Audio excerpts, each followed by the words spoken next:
I had just moved into my first home on my own when one night I walked in and found my parents sitting in the living room. When I asked how they got inside, my mom waved a spare key I never gave her and said, "It's family property now, no need to make a fuss."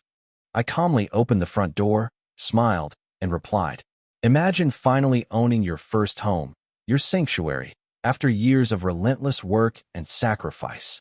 Now picture walking in, utterly exhausted, only to find the people who taught you that privacy was a joke, casually sprawled across your sofa, acting like they own the place." That Tuesday night, my blood ran cold, and I knew my fight for independence was far from over. Hey everyone, I'm Max, and at 28, I finally did it. I bought my first house. It was more than just a place to live. It was a symbol, a promise to myself after years of grinding as a software developer. That feeling, walking through my own front door, knowing it was mine, especially after growing up in a family where the word privacy felt like a cruel joke. It was everything. But I swear, I never could have predicted just how quickly that sacred space would be violated. Growing up in the Morgan household, oh man, privacy was a luxury for other people, not for us. My dad, Richard, was this micromanaging accountant, and my mom, Karen, was a helicopter parent before anyone even had a name for it. Their philosophy was crystal clear: family means no boundaries. Period. And they lived by that.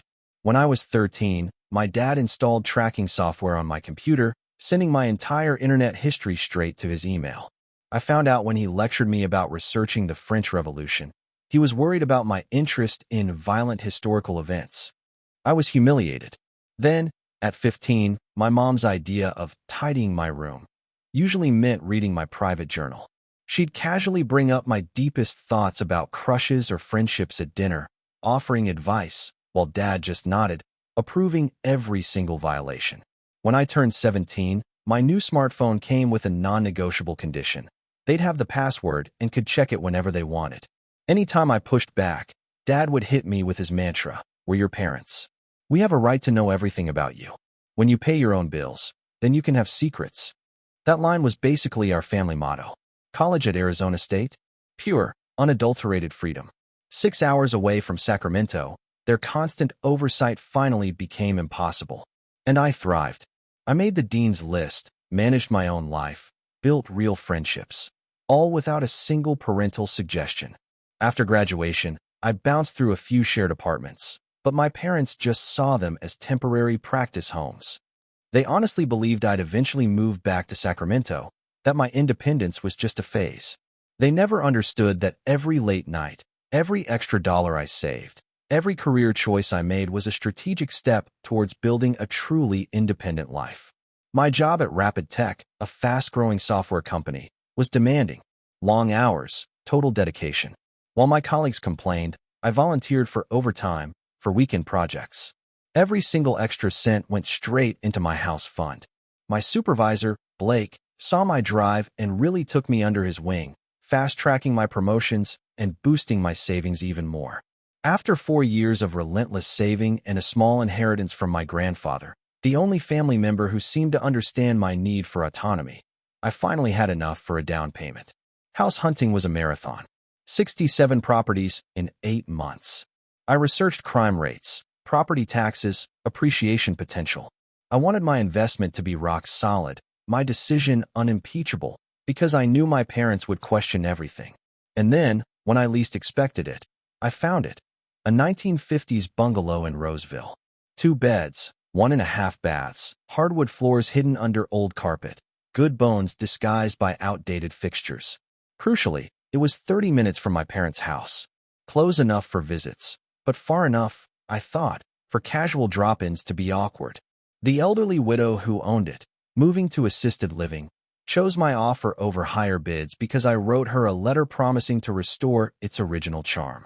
The day I signed those closing papers, the weight of those keys in my hand, that was the first time I truly felt like an adult, like I had earned my place in the world. The first 2 months in my new home were a revelation. Peace. Self-determination. My mornings started with coffee on my tiny back porch, listening to birds, not my parents' commentary on my career path. Weekends became a joyful blur of restoration projects, stripping paint, refinishing floors, learning plumbing basics from YouTube, and countless trips to Home Depot. My best friend, Nathan, helped me install ceiling fans and paint the kitchen cabinets a deep navy blue, a color my mom would have absolutely vetoed as too dark, but which brought me so much joy. My colleague, Amelia, taught me how to propagate houseplants, which slowly filled every sunny corner. These were my chosen family, celebrating my independence without questioning my every move. 6 weeks in, I hosted my first dinner party. 7 friends squeezed around my vintage dining table, eating lasagna from mismatched plates and drinking wine from mason jars because, let's be real, I hadn't bought proper glassware yet. The house hummed with conversation and laughter, officially christening it as truly mine. As they left that night, every single one of them commented on how the house already felt like me. Organized but comfortable, modest but thoughtful. My parents had visited once for an awkward housewarming. My mom critiqued every imperfection, while my dad loudly calculated how much equity I could build before upgrading to a family home. They left after an hour, clearly disappointed I hadn't consulted them on the purchase. Their parting words, "We're just a phone call away. When you need help fixing this place up," came with an unspoken assumption that those calls were inevitable and imminent. I didn't call. Instead, I reveled in solving each home improvement challenge myself, or with friends who respected my vision. That growing confidence spilled over into every aspect of my life. I started speaking up more at work, dating with clearer boundaries. I was finally becoming the version of myself that had always been hidden beneath my parents' expectations. This fragile piece? It lasted exactly 63 days. The day everything changed started like any other, with a coding crisis at work. A critical security vulnerability, hours before a major client demo. What should have been a 9-hour workday became 12, a frantic blur of patching, diagnostics, and documentation. By 7:30 that evening, my eyes burned, my shoulders ached, and my patience was microscopically thin. My only comfort was the thought of my quiet house, the leftover Thai curry in the fridge, and the expensive bottle of Blanton's bourbon I'd been saving to celebrate my first solo project deployment. I stopped at Magnolia Market for fresh limes for my celebratory drink. The cashier, noticing my exhaustion, joked I looked like I needed the whole produce section. Her simple human connection momentarily lifted my spirits as I drove the final stretch home, watching the sunset paint the sky in fiery oranges and pinks. As I turned onto my street, that familiar swell of pride filled my chest at the sight of my modest home. Then I saw it. Lights glowing through my living room windows. My porch light, which operated on a timer and shouldn't have been on for another hour, cast a yellow pool on my steps. My car slowed. Confusion. Then alarm. Had I left lights on this morning? Impossible. My habit of double-checking was borderline compulsive. Was someone breaking in? Our neighborhood had seen a few burglaries recently. My heart hammered against my ribs. I parked across the street, not in my driveway, needing space to assess. I called Nathan, whispering as I explained the situation. He told me to call the police, but something in my gut urged caution. Let me just peek through the window first, I hissed, approaching my own home like a trespasser. As I crept up the side path towards the bay window, a familiar sound stopped me dead. Laughter. My parents' laughter. Through a gap in the curtains I hadn't fully closed that morning, I saw them. My parents, casually ensconced on my sofa, like they owned the place. My mom had her shoes off, feet tucked under her, flipping through a home decor magazine I didn't recognize. And my dad, tumbler in hand, watching my television, helping himself to the Blanton's bourbon I had been saving. The surreal sight froze me. Had I given them a key and forgotten? Had we planned a visit that slipped my mind in the workday chaos? No, neither explanation fit. This was unauthorized entry, blood relation or not.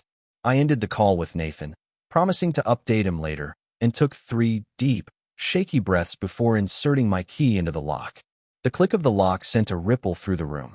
As I pushed open the door, my grocery bag of limes dangling, laptop bag slung over my shoulder, my parents looked up, not with guilt, but with casual expectation. "There you are," my mom exclaimed, as if I was late for an appointment in my own house. "We were wondering when you'd get back." My immaculate living room, which I'd left perfect that morning, had been subtly rearranged. My reading chair angled towards the TV instead of the window. A new throw blanket I'd never seen covered part of my sofa. A vase of fresh lilies, which would aggravate my allergies, dominated my coffee table. "What are you doing here?" I asked, my voice coming out steadier than I felt. "And how did you get in?" My mother smiled indulgently, that condescending expression she reserved for my amusing overreactions. From her purse, she produced a silver house key, attached to a keychain with a photo of our family from my high school graduation. "We thought we'd surprise you," she chirped, waving the key like it was the most normal thing in the world to possess. "Now it's family property, so let's not make a big deal out of it. And I brought some proper curtains for that window. The ones you chose let in too much morning sun. You'll never get proper rest." My father took another sip of my bourbon. "Your mother was worried you weren't eating right, living alone. We brought lasagna. A real one, not that vegetarian nonsense you've been experimenting with. It's in the fridge." The casual audacity of it all left me speechless. My gaze bounced from the key in my mom's hand, to the bourbon in my dad's, to the stack of home improvement magazines now occupying the side table where my computer science journals had been. While I was still processing this utter violation, my mother had already stood up and was heading towards my kitchen. "I reorganized your pantry. Honestly, max alphabetizing spices? Who has time for that? I grouped them by function instead. Much more efficient when you're actually cooking." Something in me snapped. Not violently, not dramatically, but with the quiet, terrifying finality of a thread pulled beyond its breaking point. I set down my bags. I walked calmly to my front door and held it open wide. A cool evening breeze swept in, carrying the scent of my neighbor's jasmine. I smiled, not the accommodating smile they were used to, but one that didn't reach my eyes. "I never gave you a key," I said, my voice dangerously even, "because I never invited you to enter my home without permission. This isn't family property. It's my property, purchased with my money, maintained with my labor. So, here's what's going to happen.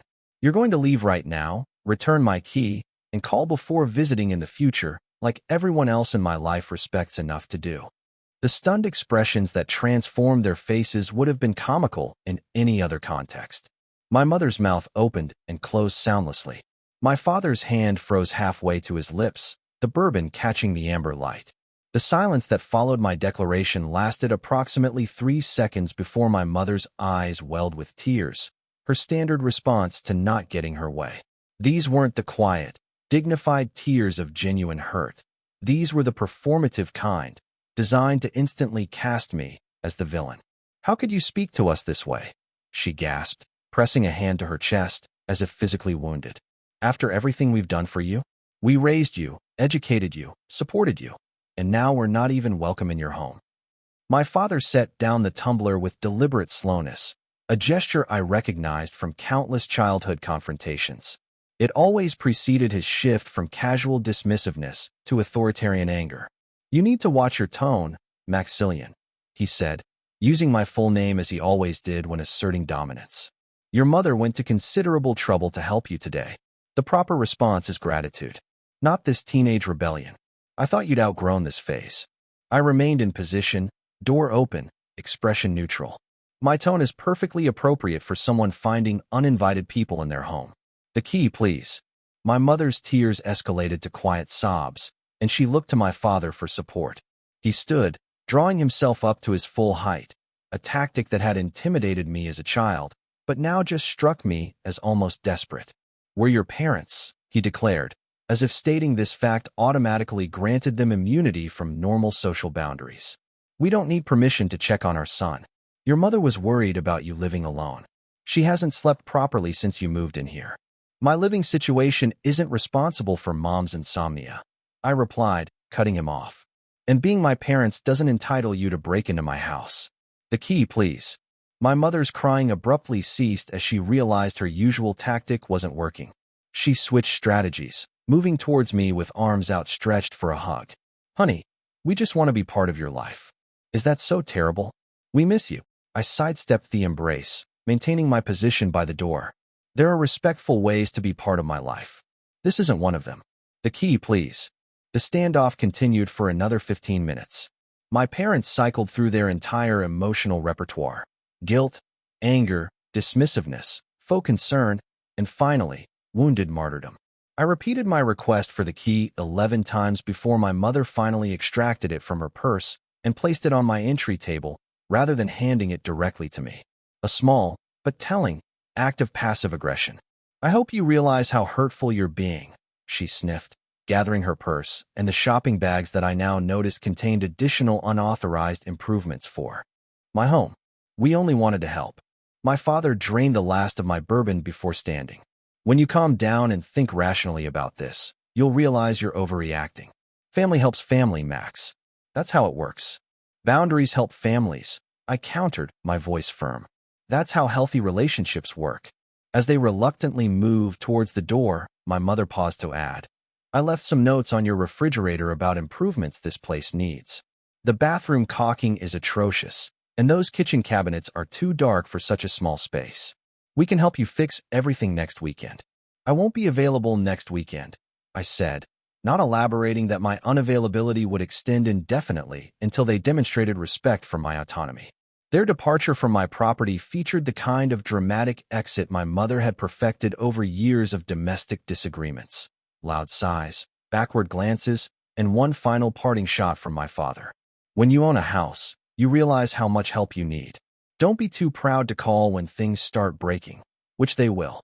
I closed the door behind them, engaged the deadbolt, and leaned against the solid wood surface, my heart pounding as if I'd run a marathon. The house felt different, contaminated by their presence in a way that transcended the physical rearrangements. A methodical inspection of my home revealed the full extent of their interference. My mother had indeed reorganized my pantry, grouping spices in a system comprehensible only to her. She'd replaced my shower curtain with a floral pattern that clashed with my bathroom tiles. My carefully curated bookshelf had been rearranged, with certain books, notably those on personal boundaries and psychology, mysteriously relegated to the bottom shelf. Most disturbingly, my home office showed signs of thorough examination. Computer cables that I meticulously arranged had been unplugged and reconnected haphazardly. My filing cabinet drawer wasn't fully closed, a cardinal sin in my organizational system. And my notebook, containing personal reflections and future plans, had been moved from its drawer to the desktop. The refrigerator bore 7 yellow sticky notes with my mother's looping handwriting, each detailing urgent improvements, ranging from replace bathroom faucet, current 1 wastes water, to consider lighter curtains, too masculine and dark. The final note simply read, spare bedroom would make perfect nursery someday. Let's discuss paint colors next visit. Sleep evaded me that night, despite my physical exhaustion. I lay awake, replaying the confrontation, analyzing if I could have handled it differently while still maintaining my boundaries. Around 2 a.m., my phone began buzzing with text messages. From Mom, just checking you're okay. You seemed very stressed. Remember, your blood pressure tends to run high like your father's. From Dad, your mother is upset. Call her tomorrow and apologize. We're only trying to help. From Mom again, found this article about the dangers of living alone. Sending you the link. Lots of break-ins in Sacramento area recently. From Dad again, that bourbon is overpriced. I can recommend better options that don't drain your savings. Financial responsibility comes before luxury purchases. I silenced my phone, but the damage was done to my sense of security. Even with them physically gone, their presence lingered in these digital intrusions. The pattern was so familiar, boundary violation, followed by making me responsible for their emotional reactions to my reasonable limits. As dawn broke, I made 2 clear decisions. First, I would change my locks immediately. Second, I would not respond to the texts, establishing an information boundary to complement the physical one. Little did I know that both these strategies would prove woefully insufficient in the weeks to come. The locksmith arrived at 7:30 the next morning, replacing both my front and back door locks with high-security models that couldn't be easily duplicated. His raised eyebrow at my urgency and willingness to pay rush fees spoke volumes, but professional discretion kept him from asking questions. By 8:15, I had new keys and a restored sense of security that proved embarrassingly short-lived. The following Monday, I was deep in code review when our receptionist, Stephanie, called my desk extension. "Your parents are in the lobby," she said, confusion evident in her voice. "They say they're surprising you with lunch." The familiar tightness returned to my chest. I explained I wasn't available. Stephanie, bless her, offered to convey the message, sparing me direct confrontation. Through the glass partitions separating our work area from reception, I watched my mother's expression shift from expectant to disappointed, then to determined. For 20 minutes, they remained in the lobby, my father periodically checking his watch while my mother engaged Stephanie in what appeared to be an increasingly uncomfortable conversation. When they finally left, Stephanie brought a paper bag to my desk. They insisted you needed a proper lunch because you looked thin in your Facebook profile picture from last month. Inside, I found a turkey sandwich with mayonnaise, which I'm allergic to, an apple, acceptable, and a handwritten note reading, "Since you're too busy for family, at least eat something nutritious. We'll try again when you're less focused on impressing your boss than maintaining relationships that actually matter." Wednesday brought a new intrusion. Arriving home from work, I discovered grocery bags on my front porch, perishables like milk and meat, left unrefrigerated for unknown hours. My mother's handwriting on a note taped to one bag read, "Noticed your fridge was nearly empty on Monday. No wonder you're losing weight. Let yourself in to put these away, but your key doesn't work anymore. Call locksmith. Something wrong with your new locks." By Friday, the escalation continued. My neighbor Derek, a retired teacher I'd befriended during weekend yard work, approached me as I arrived home. "Your father was here for about 2 hours today," he confided. "He said you asked him to check for foundation issues. He was walking the perimeter of your house, looking in windows, and checking the crawl space access. Seemed odd he didn't have a key, but he showed me a photo of you two together, so I didn't call anyone." I thanked Derek for the information, while inwardly calculating the implications. My father had no background in construction or foundation work. His inspection was merely a pretext for surveillance, and involving my neighbor represented a new level of manipulation, recruiting others into enabling their boundary violations. The weekend brought no respite. Saturday morning, a locksmith, not the one I had used, knocked on my door with a work order called in by the homeowner to create new keys. When I explained I hadn't placed this order, he showed me the service request form, listing my father's name and contact information. I sent the locksmith away and immediately received a text from my father. "Just trying to help with your lock situation. No need to be difficult." Sunday morning, my mother happened to attend the same service at my new church, sitting next to me before I realized her presence and introducing herself to everyone in my row as Max's mother, who he doesn't visit enough. During coffee hour afterward, she managed to distribute her phone number to 3 church members, encouraging them to call if Max ever needs anything, since he's all alone in that big house. The social pressure extended beyond my parents' direct actions. By the second week after the initial incident, extended family members began reaching out. Aunt Patricia called to tell me I was breaking your mother's heart with this childish independence kick. Uncle George emailed articles about elder care and the importance of maintaining family connections before it's too late. My cousin Stephen, with whom I'd always been close, texted to ask, "What's this I hear about you banning your parents from your house?" Meanwhile, 3 friends from high school, people I hadn't spoken with in years, suddenly contacted me on social media with variations of, "Heard you're having family troubles, and your mom seems really upset." The coordinated nature of these outreaches confirmed my suspicion. My parents were systematically working to create external pressure to force me back into compliance with their expectations. The breaking point arrived 3 weeks after that initial invasion. Working late to avoid going home, a psychological state I hadn't experienced since high school, I finally returned to my house around 9 p.m. The porch light illuminated a scene that stopped me at the threshold. Through my living room window, I could see that every kitchen cabinet door stood open. Drawers had been pulled out. The contents of my pantry appeared rearranged yet again. Moving through my home in growing disbelief, I discovered my mother had completely reorganized my kitchen according to her system, discarding storage containers she deemed unnecessary and labeling shelves with her preferred arrangements. In my home office, my father had fixed my computer desk by raising it 2 inches with wooden blocks, leaving a note explaining this was better ergonomically for someone your height. My carefully calibrated monitor setup had been adjusted, cables rerouted, and most alarmingly, my external backup drive was now connected differently. A check of my security camera footage, installed after the lock change, revealed the sickening truth. They had convinced my next-door neighbor, Lisa, that they were bringing surprise renovations, while I was at work. Lisa, who had never met them before, had been persuaded to let them access my backyard, where they retrieved the emergency key I kept hidden for legitimate emergencies. This violation transcended mere boundary crossing. It represented a complete dismissal of my explicit wishes and a sophisticated campaign to undermine my independence. As I stood in my rearranged kitchen, a sudden, terrifying clarity emerged through the fog of frustration. Changing locks wasn't enough.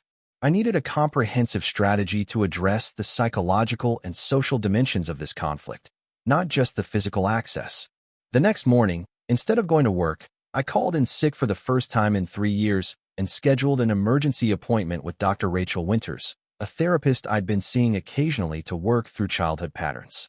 I arrived at her office with dark circles under my eyes and a 3-page typed list of boundary violations that had occurred in just 3 weeks. "What we're seeing is an extinction burst," Dr. Winters explained after reviewing my situation. "When entrenched behaviors are suddenly met with resistance, they often intensify dramatically before subsiding. Your parents are escalating because your boundaries threaten their sense of control and identity as parents." For 90 minutes, we developed a strategic intervention plan. I needed clear, enforceable boundaries with specific consequences, delivered in a neutral setting where my parents couldn't control the environment. Dr. Winters role-played potential parental responses with me, preparing me for the emotional manipulation tactics that would inevitably follow. "Remember," she emphasized as our session concluded, "their reaction to reasonable boundaries is information about them, not about the validity of your needs. You have both the right and the responsibility to protect your physical and emotional space." That afternoon, I consulted with Anthony Garcia, a college friend who had become a real estate attorney. He outlined my legal options regarding unwanted entry, emphasizing that while pursuing legal action against family was emotionally complicated, documenting each incident would strengthen my position if restraining orders ever became necessary. "Send a certified letter explicitly revoking permission to enter your property," Anthony advised. "It creates a paper trail and clarifies that future entries constitute trespassing, regardless of familial relationship." Armed with professional guidance, I executed the next phase of my plan. I texted my parents, inviting them to dinner at Castellano's, an upscale Italian restaurant equidistant from our homes. The neutral territory would prevent scenes. My mother hated public embarrassment more than almost anything. And the reservation time, 6:30 p.m. on a Tuesday, would naturally limit the interaction's duration due to the restaurant's popularity and table turnover. Their response was immediate and revealing. My father texted, "Finally coming to your senses, your mother will be pleased." My mother called within minutes, already planning to arrive early to discuss some ideas for your guest bathroom renovation. These responses confirmed they interpreted my invitation not as a boundary-setting conversation, but as capitulation, exactly as Dr. Winters had predicted. Tuesday evening arrived with a stomach-churning anxiety I hadn't experienced since college finals. I deliberately arrived 20 minutes early to secure our table and establish psychological home field advantage, only to discover my parents already seated. My mother was rearranging the table settings, and my father was questioning the waiter about wine selections my son might enjoy. "We took the liberty of ordering appetizers," my mother announced as I sat down. "You always take too long to decide, and the bruschetta here is apparently exceptional. And I've selected a Barolo that won't break your budget," my father added. "The markup on wine in restaurants is highway robbery, but this one's reasonable." Their presumptuousness, extending even to this meal I had initiated and would be paying for, perfectly illustrated the dynamic I needed to address. I waited until after drink orders and appetizers, allowing the social ritual to establish a veneer of normalcy before introducing the actual purpose of our gathering. "I invited you tonight because we need to discuss something important," I began, keeping my voice measured despite my racing heart. "The current dynamic between us isn't working, and I want to establish healthier patterns before our relationship suffers permanent damage." My mother immediately reached for my hand across the table. "We've been so worried about exactly that. You've been distant and cold, and we're concerned about your isolation in that house. Your father and I have been talking about." "Please let me finish," I interrupted gently but firmly. "This isn't about my house or my lifestyle choices. It's about boundaries and respect between adults. I removed a small note card from my pocket, not because I needed notes for this conversation I'd rehearsed repeatedly, but because the physical object provided a concrete focus. I want to be clear about 3 specific boundaries going forward. First, no one enters my home without explicit invitation each time. Having a key, which was obtained without my knowledge, doesn't constitute ongoing permission to enter. My father's expression darkened. That's ridiculous. We're family, not strangers. Second, I continued, as if he hadn't spoken, my personal and professional spaces are mine to organize and maintain according to my preferences. Commentary or criticism about my decorating, organization, or lifestyle choices is only welcome when I specifically ask for input. My mother's eyes widened. So, we're supposed to pretend we don't notice when you're living in conditions that aren't up to. Third, I pressed on, cutting her off. Communication with my friends, colleagues, neighbors, or extended family about me needs my consent. Recruiting others to pressure me is inappropriate and damages multiple relationships, not just ours. The silence that followed lasted through the arrival of our main courses. My mother stared at her pasta without touching it, tears forming but held in check by the public setting. My father methodically cut his chicken parmesan into precise squares, a controlling gesture I recognized from childhood dinners after I disappointed him. So that's it, he finally said, his voice laced with cold anger. You've unilaterally decided we're toxic influences to be managed. I've decided I'm an adult who deserves the same respect you'd give any other adult, I clarified. These boundaries aren't punishments. They're the foundation of a healthier relationship where we can actually enjoy each other's company without underlying resentment. My mother's composure finally broke. After everything we've sacrificed for you, she cried, her voice rising despite the restaurant setting. This is how you repay us? By treating us like intruders? By embarrassing us in public with this intervention? Several nearby diners glanced our way. The waiter, approaching with water refills, diverted to another table. I'm not trying to embarrass anyone, I said quietly. That's why I chose a private table in a restaurant instead of having this conversation in my living room, or yours. I'm trying to find a way forward that respects everyone's needs. Your needs seem to be excluding your family from your life, my father countered, his voice tight with controlled anger. That's not a boundary, Max. It's a rejection of the people who made you who you are. I'm not excluding you, I explained patiently. I'm asking for interactions based on mutual respect rather than assumed authority. You're welcome in my life and my home, with invitation and consideration for my autonomy. The conversation deteriorated rapidly from there. My mother abandoned any pretense of composure, tears flowing freely as she detailed sacrifices made during my childhood, music lessons I'd begged for, sports equipment they'd scrimped and saved to provide.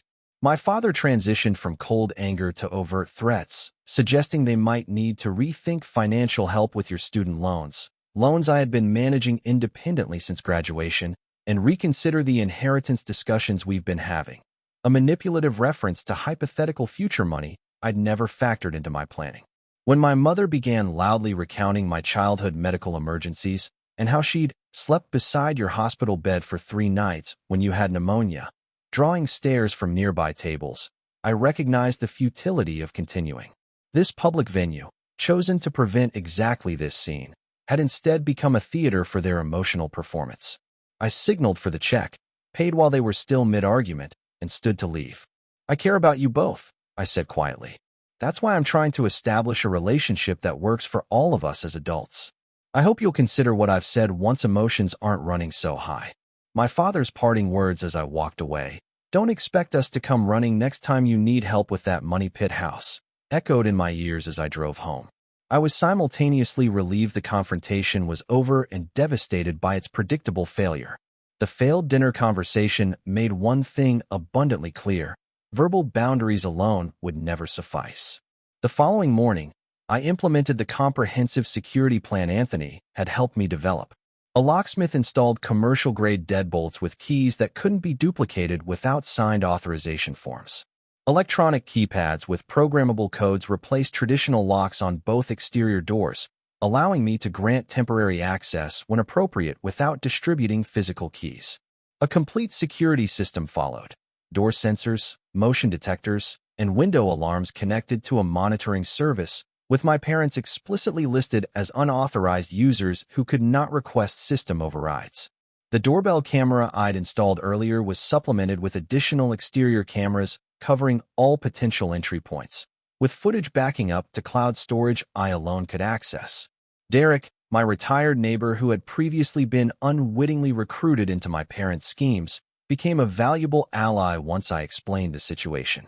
My sister pulled similar stunts with my nephew, he confided. Some folks can't accept when the parent-child relationship evolves. I'll keep an eye out and let you know if they show up while you're at work. I provided similar context to my direct neighbors on both sides and across the street, framing the situation tactfully, as my parents are having trouble respecting boundaries as I establish independence, rather than detailing the full extent of their violations. This network of aware neighbors created a community safety net without burning bridges through excessive disclosure. The physical security measures addressed only one dimension of the problem. The emotional boundaries required equally rigorous protection.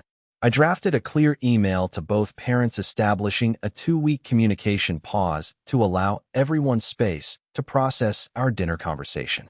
I specified that during this period I would not respond to calls, texts, emails, or social media contacts from either of them, nor would I engage with extended family members or friends acting as intermediaries. After this cooling-off period, I wrote, I welcome text communication as we rebuild trust. In-person visits can resume once we've established a pattern of respectful digital interaction, with advance notice and explicit invitation required each time. The response was predictable, but still painful. My mother called 7 times in the hour after receiving my email, leaving increasingly distraught voicemails, ranging from, I can't believe you'd cut off your own mother, to, what if there's a family emergency? My father's approach was more coldly strategic, with a single email outlining all the ways my immature behavior would damage my relationships, career prospects, and future happiness. True to my word, I didn't respond to either, though each contact tested my resolve.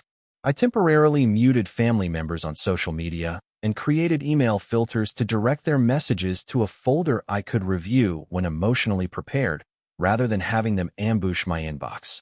The first real test of my new boundaries came sooner than expected. 3 days into the communication pause, my security system alerted me to activity at my front door while I was at work. Live video showed my parents attempting to use a key in my newly changed locks, then pressing the doorbell repeatedly. When these efforts failed, my father circled to the back door while my mother remained at the front, creating a 2-pronged attempt to gain entry. Finding all access points secured, they eventually retreated to their car, where they remained parked in front of my house for 27 minutes. The entire incident was recorded from multiple angles, providing documentation I hoped never to need, but felt reassured to possess. I maintained my composure and called them from my office phone, which they wouldn't recognize on caller ID. When my mother answered, I calmly stated, I can see you're at my house right now through my security cameras. This violates the boundary I established about visits requiring invitation. Please leave my property immediately. We can discuss this after the 2-week communication pause we agreed upon. My father grabbed the phone.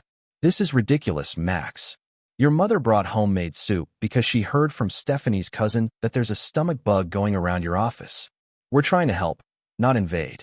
The mention of Stephanie, our receptionist, whom they'd met exactly once during their workplace lunch ambush, and her cousin, someone I'd never met, illustrated just how extensively they were tracking my life through social connections. This revelation only strengthened my resolve. I understand you believe you're helping, I replied evenly. However, I've been clear about my boundaries. Please respect them by leaving now and honoring the communication pause we discussed. They left, but not without my mother placing the soup container prominently on my front step, directly in view of my camera, a passive-aggressive acknowledgement that they knew they were being recorded. As challenging as this confrontation was, it represented my first successful enforcement of a boundary with real-time consequences. I had remained calm, asserted my position clearly, and followed through without capitulating to emotional manipulation. It was a small victory, but a significant one in the larger campaign for relationship recalibration. The unexpected ally emerged a week into the communication pause. My phone displayed an unfamiliar number one evening, which I almost ignored, assuming it was another parental end run around my boundaries. Something compelled me to answer, revealing my father's sister, Aunt Rebecca, whom I'd always liked but rarely saw due to her living in Colorado. "I hope you don't mind me calling out of the blue," she began. "But your mother has been calling me daily about your rebellion, and I thought I should hear your side before forming opinions." For the first time since this ordeal began, I found myself speaking with someone who truly understood the dynamic at play. Rebecca shared her own history of boundary struggles with my parents, particularly my mother's tendency to rearrange her home during visits and my father's financial commentary disguised as advice. "They did the same thing when I bought my condo after my divorce," she revealed. "Showed up unannounced, had keys made, somehow rearranged my bedroom as a surprise. When I confronted them, 'Your mother cried for 3 days, and your father suggested my hormones were making me ungrateful.'" Rebecca's validation, that I wasn't overreacting or being unreasonable, provided a psychological anchor I desperately needed. Her perspective, as someone who loved my parents but recognized their boundary issues, offered balanced insight without the bias of my emotional involvement. "It took me nearly 2 years of consistent boundaries before they accepted my autonomy," she admitted. "There were many backslides and guilt trips, but eventually we reached a workable relationship. Not perfect, but functional. You can get there too, but only if you hold firm now, when it's hardest." She offered to speak with them as a neutral third party, explaining how their behavior appeared from an outside perspective and potentially helping them understand the damage they were causing to our relationship. I gratefully accepted, recognizing that sometimes messages received from peers carry weight that the same words from children, even adult children, cannot. The conversation with Aunt Rebecca marked a turning point in my approach. I had been conceptualizing the situation as a binary conflict, my boundaries versus their invasion. But she helped me see it as a difficult transition requiring adjustment from all parties. This reframing didn't excuse their behavior, but contextualized it in ways that made it less personally hurtful and more recognizable as their limitation rather than my failure. The path to a new equilibrium wasn't swift or straightforward, but it was steady. The 2-week communication pause extended to 3 when my parents attempted to circumvent it through my cousin's wedding, where they cornered me by the gift table to discuss this ridiculous situation. I calmly excused myself and later sent a reset email, extending the pause until we can agree on basic interaction parameters. By the 4th week, signs of adjustment began appearing. My mother sent a text, just one, not the usual barrage, that simply read, "When you're ready to talk, we are too." No pressure. It contained no guilt-inducing language, no references to my cruelty or their worry. This simple message represented significant progress in respecting the boundaries I'd established. 2 days later, my father followed with an email lacking his usual condescending tone. "Your Aunt Rebecca suggested we may have overstepped. Not our intention. Would like to understand your perspective better when you're open to sharing it." These tentative olive branches allowed for cautious re-engagement. I responded with appreciation for their messages and suggested a phone call the following weekend, a deliberate choice, offering connection while maintaining physical distance. The call, while occasionally tense, remained largely productive as I re-emphasized my boundaries, and crucially, they actually listened without immediate dismissal. 3 months after the initial confrontation, we reached a fragile but functional understanding. My parents would call or text before any visit, waiting for an affirmative response before arriving. They no longer commented on my home organization or decor unless I specifically sought their input. Most significantly, they began recognizing me as an independent adult with valid preferences, rather than a child making choices they needed to correct. The first truly respectful visit occurred 4 months after the incident. My mother called 3 days in advance, asking if Sunday afternoon would be convenient for them to stop by. She specified they would stay for approximately 2 hours and asked if there was anything they could bring, rather than assuming what I needed. My father called the morning of the visit, confirming their arrival time and checking if it was still convenient. These seemingly small courtesies represented monumental shifts in our dynamic. During the visit itself, my mother visibly bit her tongue when she noticed I'd painted my guest room a deep blue she would never have chosen.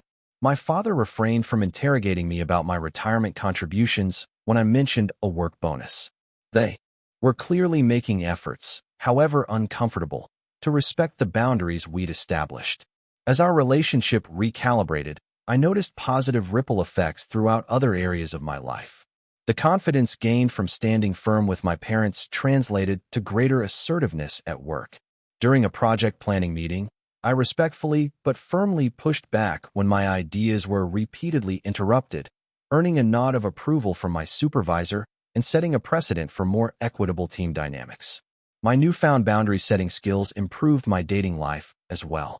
When Michael, a man I'd been seeing casually, began exhibiting some concerning controlling behaviors, texting repeatedly when I didn't respond immediately and questioning my independent social plans, I addressed it directly, rather than accommodating to keep the peace.